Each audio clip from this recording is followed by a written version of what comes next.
Let's go to the RBA Governor live right now.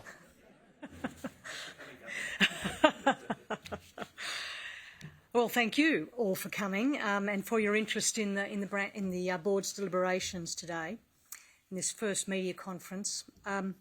It's actually a great opportunity for me to outline the board's decision to the Australian community and to answer your questions on this.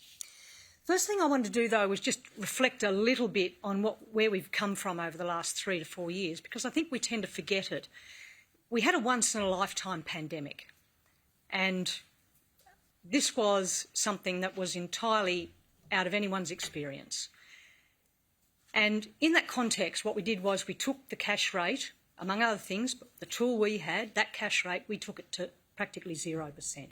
That was emergency settings. It was never going to stay there forever.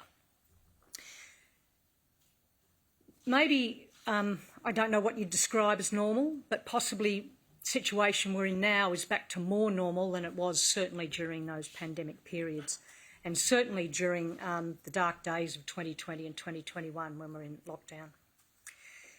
But now the situation obviously is that we're fighting inflation, and the point about this is that inflation hurts all Australians.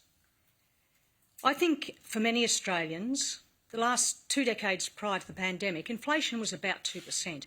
It was in the background. People weren't focused on it. Some prices were sort of increasing a bit more slowly, others a bit more fast, but basically it was in the background. People weren't worrying about it. That's not the case anymore. Everyone is focusing on inflation. And for that reason, what we've seen is a very rapid rise in interest rates over the last 18 months to 2 years. And it's been rapid because, first of all, we had to remove all of that stimulus that we had from the pandemic. And then we had to obviously address inflation, which means we had to get interest rates into restrictive territory. That said, the inflation rate still has a 4 in front of it.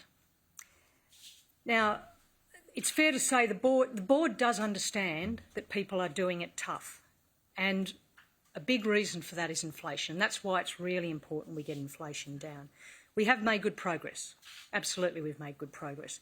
But there is more work to do. The job's not done.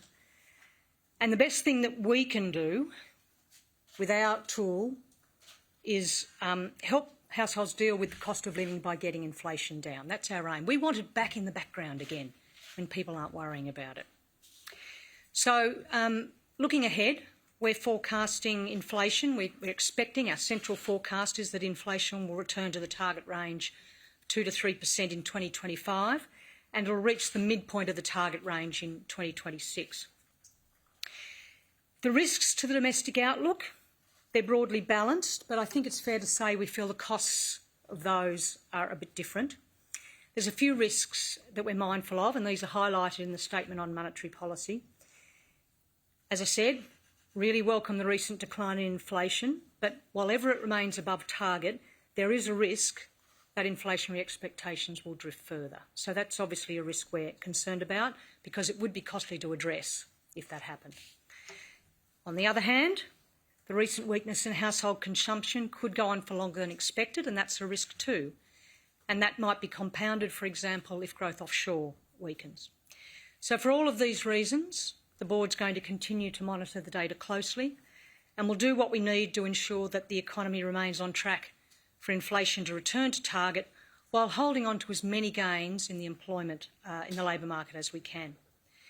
So, in short, by introduction, high inflation is bad for everyone. It's still high. We still have got a little way to go to get it down, and that's what our job and our focus is for the next little while.